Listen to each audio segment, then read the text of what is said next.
Hello friends, मैं हूं Vipin sir और एक बार फिर हाजिर हूं आप लोगों के सामने नई वीडियो के साथ। दोस्तों, इससे पहले की वीडियो में हमने ये चर्चा की थी कि कंपनी को बंगाल की दीवानी सौंप दी जाती है मुग़ल एम्परर के द्वारा, और दीवानी मिलने के साथ ही बंगाल में रेवेन्यू कलेक्ट करने का पूरा अधिकार कंपनी को मिल जाता है। तो जैसे ही अधिकार मिलता है तो कुछ ही सालों में कंपनी अधिक से अधिक रेवेन्यू कलेक्ट करती है, और इससे नतीजा ये हो जाता है कि बंगाल की इकोनॉमिक कंडीशन बड़ी ख़राब हो जाती है। और इस इकोनॉमिक कंडीशन को सुधारने के लिए कंपनी ज़्यादा से ज़्यादा रेवेन्यू रिसोर्स के बारे में सोचने लगी, तो किस तरह से ज़्यादा रेवेन्यू कलेक्ट किया जाए। इसके लिए जो कंपनी के अधिकारी थे उनको ये लगने लगा कि गांव की जो ज़मीनें हैं उसमें निवेश करना और खेती में सुधार लाना ज़रूरी है।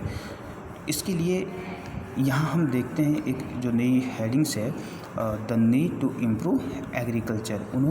कंपनी ने एग्रीकल्चर में इम्प्रूवमेंट के लिए क्या क्या सुधार किए, इसके बारे में हम आगे चर्चा करेंगे।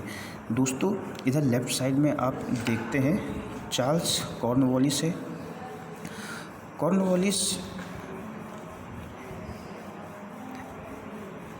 इधर चार्ल्स कॉर्नवालिस को हम देखते हैं। Cornwallis was the governor general of India when the permanent settlement was introduced. दोस्तों, जब परमानेंट सेटलमेंट इंट्रोड्यूस किया गया था तो चार्ल्स कॉर्नवालिस उस समय गवर्नर जनरल थे, राइट। इसमें क्वेश्चन ये आता है कि परमानेंट सेटलमेंट व्यवस्था कौन लेकर आया, तो चार्ल्स कॉर्नवालिस। 1793 में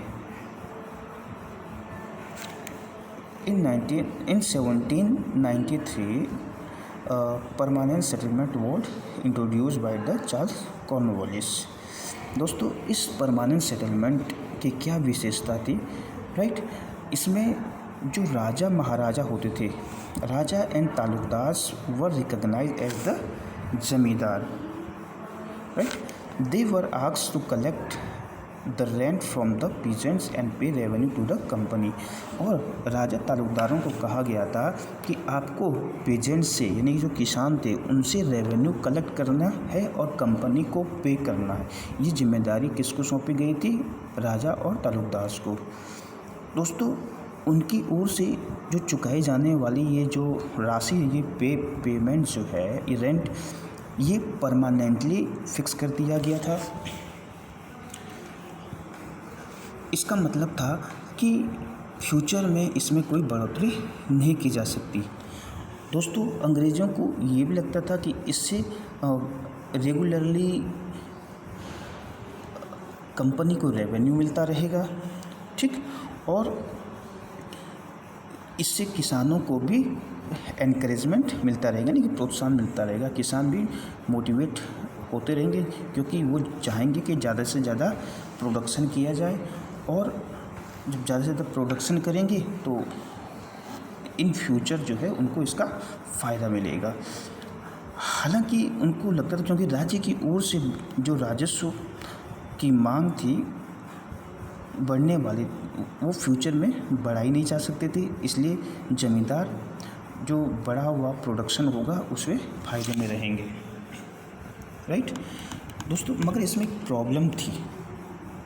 अब प्रॉब्लम क्या थी? दोस्तों, जो परमानेंट सेटलमेंट व्यवस्था थी, इसमें however created problems. Company officers soon discovered that zamindar were in fact not investing in improvement of land. अब कंपनी के ऑफिसर्स ने ये पाया कि ज़मींदार जो है ज़मीन में सुधार करने के लिए कोई खर्च नहीं कर रहे हैं, राइट। एक्चुअली कंपनी ने जो रेवेन्यू फिक्स किया था वो इतना ज़्यादा था कि उसको चुकाने में ज़मींदारों को बहुत परेशानी हो रही थी, और ज़मींदार राजस्व चुकाने में विफल हो जा रहा था, फेल हो जा रहा था। और अगर ज़मींदार रेवेन्यू पे नहीं कर पाता था तो इससे उनकी ज़मींदारी छीन ली जाती थी, यानी कि उनसे वो ज़मीनें कंपनी के द्वारा छीन ली जाती थी। और ऐसे में बहुत सारी ज़मींदारियों को कंपनी बाकायदा नीलाम भी कर चुकी थी, राइट दोस्तों, 19th सेंचुरी का जो पहला डिकेड था, राइट, इसमें बाज़ार में कीमतें बढ़ती गई, राइट, और खेती का भी विस्तार होने लगा, यानी कि एग्रीकल्चर जो लैंड है उसको एक्सपेंड किया जाने लगा। इससे ज़मींदारी, किसानों की ज़मींदारी में इजाफा होने लगा, राइट। मगर जब इसमें ज़मींदारी की आमदनी में, रेवेन्यू में तो सुधार आया। क्यों?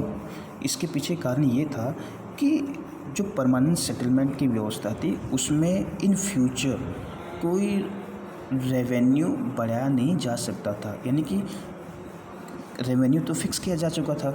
तो चूँकि फ्यूचर में जो 19th सेंचुरी का पहला डिकेड था उसमें हालात जो है बदल चुके थे, खेती एक्सपेंड होने लगी थी, एग्रीकल्चर एक्सपेंड होने लगा था, और जो प्रोडक्शन था उसकी कीमतें भी बढ़ चुकी थी। तो डायरेक्टली इसको ज़मींदारों को फ़ायदा हुआ, राइट। अब कहीं ना कहीं इससे कंपनी को नुकसान हुआ, ज़मींदारों को फ़ायदा होने लगा और कंपनी को नुकसान होने लगा, क्योंकि इसमें रेवेन्यू को फिक्स किया गया था। मगर अभी भी इसके बावजूद भी जो फ़ायदा हो रहा था, इसके बावजूद भी जो ज़मींदार थे वो ज़मीनों की बढ़ोतरी में कोई, उसके सुधार में कोई इंटरेस्ट नहीं ले रहे थे। उनमें से तो कुछ बंदोबस्त शुरुआती सालों में हो चुके थे, और इसके परिणाम स्वरूप जो बहुत सारे ज़मींदार थे वो अपनी ज़मीनें गंवा चुके थे। तो किसानों को यही लगता था कि अगर हम इसमें सुधार करेंगे, पैसा बर्बाद करेंगे, तो एक दिन कंपनी जो है हमसे ज़मींदारी छीन लेंगे, तो सुधार करने की क्यों आवश्यकता है। तो इसीलिए कंपनी ने जो ज़मींदार थे उन्होंने खेती बाड़ी में कोई सुधार के लिए कोई पैसा खर्च नहीं किया। दोस्तों आगे हम देखेंगे a new system is divide. Company चाहती थी कि कंपनी को ज़्यादा से ज़्यादा और रेवेन्यू मिले, क्योंकि परमानेंट सेटलमेंट में तो व्यवस्था जो रेवेन्यू कलेक्ट करने का राइट था वो फिक्स कर दिया गया था। इसलिए कुछ एरिया ऐसे थे जहाँ पर रेवेन्यू कलेक्ट किया जाना बाकी था। वहाँ कंपनी ने कौन सी व्यवस्था लाई, इसके लिए हम नेक्स्ट वीडियो में चर्चा करेंगे। दोस्तों तब तक के लिए बाय बाय।